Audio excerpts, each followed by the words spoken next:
Merci, Monsieur le Président.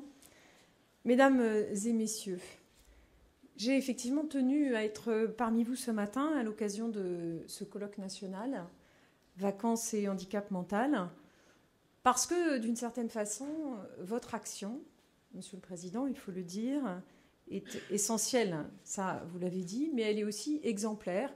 Et vous l'avez moins dit, parce que ça n'est pas votre rôle, et c'est plus le mien.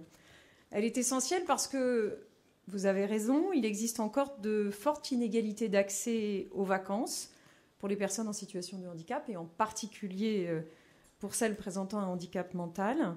Et bien sûr, cette journée sera l'occasion d'en débattre, mais pas seulement.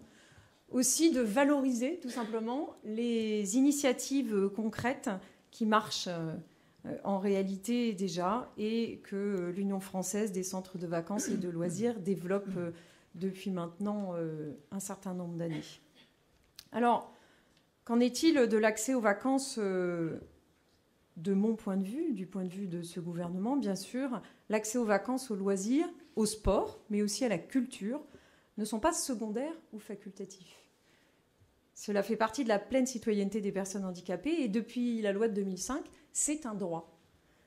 Faire des politiques transversales qui prennent en compte toutes ces données-là, ça n'est pas un supplément d'âme. C'est un droit depuis la loi de 2005, et nous étions la semaine dernière réunis avec Fleur Pellerin, ministre de la Culture, et un certain nombre d'acteurs de la culture d'un côté et de la communication et du handicap de l'autre, justement pour faire progresser aussi toutes les questions culturelles et de communication en ce qui concerne les personnes handicapées. C'est vrai que quand on parle d'accessibilité, la plupart du temps, on pense aux bâtiments, on pense aux rampes pour pouvoir accéder lorsqu'on est en fauteuil. Et c'est vrai que c'est un enjeu important. Et vous le savez, il y a en ce moment une nouvelle mise en œuvre de l'accessibilité du bâti, puisque théoriquement, tout aurait dû être accessible en France. Tous les établissements recevant du public, donc qu'ils soient privés ou publics, les préfectures comme les commerces, tout aurait dû être accessible au 1er janvier 2015. C'était la loi de 2005 qui le prévoyait. Et en réalité, sur le million d'établissements recevant du public que l'on a pu recenser en France, il n'y en avait qu'environ 300 000 qui étaient accessibles en 2014. Donc on s'est bien rendu compte qu'il était impossible que tout soit accessible au 1er janvier 2015. Et donc c'est ainsi qu'il y a eu une nouvelle loi qui a été votée et qui met en œuvre les agendas d'accessibilité programmés, donc des documents de programmation pour l'ensemble des établissements pour qu'ils puissent prévoir leur mise en accessibilité en 1 à 3 ans. Et je veux vous dire aujourd'hui que donc, sur le million d'établissements, il y en avait 300 000 qui étaient déjà accessibles, et il y en a environ 380 000 qui sont entrés dans la démarche des agendas d'accessibilité programmés. Donc on voit que nous sommes sur la bonne voie. Il y a plusieurs façons de voir. On peut dire demi-verre plein, c'est-à-dire il y en a maintenant 300 000 plus presque 400 000, ça fait 700 000 qui sont rentrés dans la démarche. On peut aussi dire, oui, mais il y en a encore 300 000 qui n'ont rien fait. Bon. Alors, bien sûr, cette accessibilité, elle n'a de sens que si elle est universelle, et ça veut dire garantir le droit d'accéder à tout pour tous. Et donc, il y a certes l'accessibilité du bâti, mais il y a aussi l'accessibilité pour d'autres situations de handicap que le handicap moteur. Et c'est le cas du handicap mental, mais aussi du handicap psychique et de l'autisme. Et donc, l'accessibilité, elle porte aussi sur les services et sur les droits. C'est tout le sens des orientations fixées par le président de la République lors de la Conférence nationale du handicap fin 2014. Et donc, dans le domaine des vacances et des loisirs adaptés, je veux bien sûr saluer l'action et la détermination de Patrick Kanner, ministre de la Ville, de la Jeunesse et des Sports, car il s'est fortement engagé à mes côtés dans l'accompagnement des initiatives prises par les organismes de vacances et de loisirs destinés à faciliter l'accueil des enfants handicapés. L'objectif, bien sûr, c'est favoriser l'accès et l'accueil des enfants handicapés dans les accueils de loisirs et les séjours de vacances. Je sais que vous accueillez aussi des adultes. C'est une démarche de mixité du public, vous l'avez dit, et d'inclusion sociale qui répond à une demande légitime des familles, des enfants et des associations qui les représentent. Cette mixité, elle est utile au changement porté sur le handicap parce que si dès le plus jeune âge, vous mélangez les enfants, que ce soit à l'école ou que ce soit pendant les vacances, dans les centres de loisirs, parce que les enfants peuvent ainsi partager les mêmes lieux, les mêmes temps d'activité que l'ensemble de tous les enfants, eh bien c'est là que les craintes, c'est là que les stéréotypes liés au handicap peuvent tomber. Ça prendra du temps, parce que pour nous qui sommes déjà adultes, c'est beaucoup plus difficile de faire tomber les stéréotypes et les préjugés. Même chez des adultes qui sont pourtant déjà convaincus, vous savez qu'on a tous forcément des stéréotypes ancrés, mais l'enjeu, il est maintenant pour les enfants de maintenant. C'est aussi l'objectif que je poursuis en augmentant le nombre d'enfants scolarisés en milieu ordinaire. Parce que vous savez, un enfant handicapé, et je crois que vous êtes bien placé pour le savoir, mieux que quiconque, il a bien d'autres caractéristiques que son handicap. Et c'est aussi ça qu'il faut prendre en compte. Et bien souvent, les enfants très petits, ils ont beaucoup moins de préjugés que nous. Alors, bien sûr, votre union, Monsieur le Président, il est en pointe dans ce domaine. Et je veux aussi souligner que de nombreux organismes de formation préparant au brevet d'aptitude, aux fonctions d'animateurs et de directeurs d'accueil collectif de mineurs, sont porteurs de cette préoccupation et forment les animateurs et les directeurs à l'accueil et l'accompagnement adapté des enfants et jeunes en situation de handicap. Cette formation, elle est intégrée de façon transversale dans le temps de la session de formation générale. Et pour contribuer à une meilleure connaissance des handicaps, dont le handicap mental, un guide méthodologique destiné en priorité aux organismes de formation et formateurs préparant le BAFA ou le BAFD, datant de 2003, va être révisé. Je sais que vous formez déjà vos personnels, alors même que ça n'était pas du tout obligatoire. Nous en avons discuté avant d'entrer dans cette salle.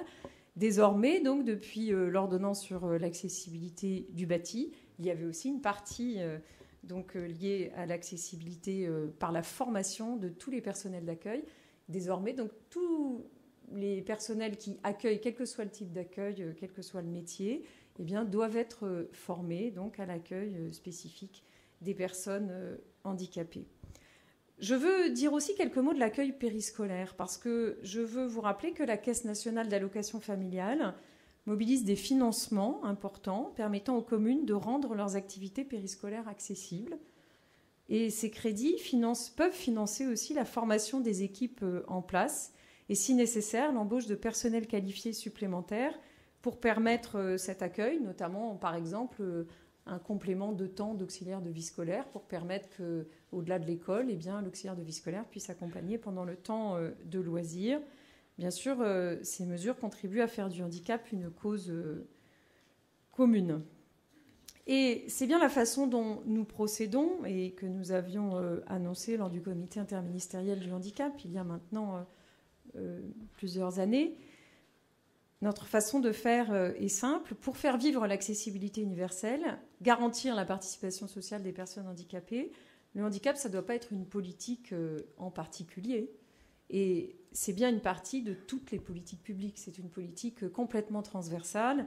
Et mon rôle au gouvernement, c'est bien de travailler avec l'ensemble des ministères. Je vous ai parlé de la culture, bien sûr de la jeunesse et des sports, bien sûr de l'éducation nationale, mais aussi à la santé. Je serai jeudi avec Myriam El Khomri, ministre du Travail. Donc, vous l'avez compris, à peu près dans tous les domaines. Donc, le handicap, la politique du handicap se déploie. C'est aussi en cela que votre action est exemplaire, parce que vous avez su très tôt, l'UFCV, très vite engager des partenariats avec les associations représentatives des personnes handicapées pour développer l'accès aux vacances. Et c'est bien comme ça la meilleure façon de faire.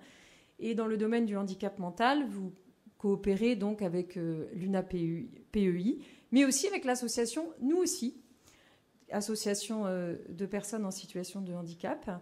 Et c'est un signe fort de cette confiance durable qu'il convient d'établir quand on est au service de l'inclusion.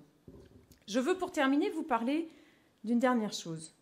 Je veux vous parler de l'importance du service civique dans le domaine du handicap.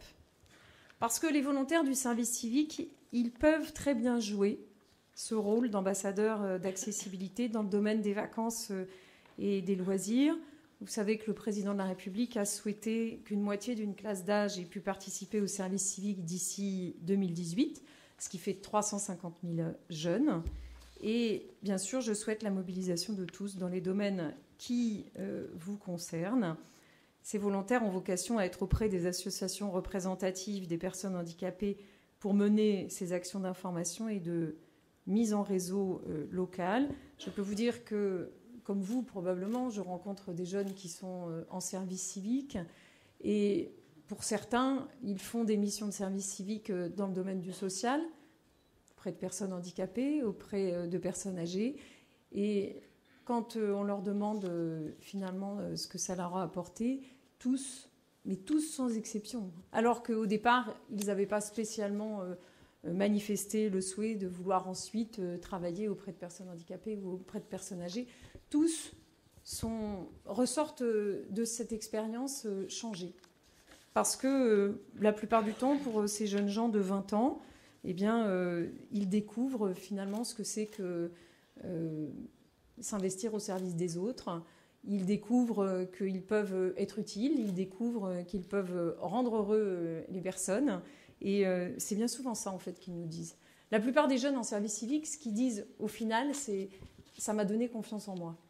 Et ça, c'est essentiel. Donc, ils peuvent à la fois rendre service et en même temps démarrer dans la vie avec une forme de confiance en soi, apparue simplement parce qu'ils se sont rendus compte de l'importance du collectif et de l'intérêt général. Donc je sais que vous êtes des convaincus du service civique, mais si je n'en parle pas devant les convaincus, devant qui je vais en parler? Donc il était important pour moi ce matin de vous rappeler l'importance de cet enjeu. Je sais que je peux compter sur le mouvement de l'éducation populaire en général, dont vous faites partie. Et donc, je veux tout simplement vous dire bravo. Bravo pour ces initiatives que vous portez. Bien, bravo pour avoir su mobiliser tant de monde sur ce sujet. Je pense que c'est une agréable surprise pour tout le monde de voir que c'est un sujet qui intéresse à ce point les professionnels. Et donc, je terminerai en vous disant que vous pouvez compter sur mon écoute et ma disponibilité. Ma porte est toujours ouverte au ministère, mon cabinet est à disposition parce que je souhaite vraiment qu'on puisse faire encore avancer les choses. Vous avez dit 23% des personnes en situation de handicap partent en vacances. Oui, je connais bien les obstacles qui peuvent exister, et notamment les obstacles au niveau du financement. Mais je crois qu'il faut qu'on puisse continuer à avancer sur ces questions parce que c'est ça qui nous permettra d'aller vers une société plus inclusive et c'est bien l'objet de ma mission. Je vous souhaite donc d'excellents travaux. Merci à vous.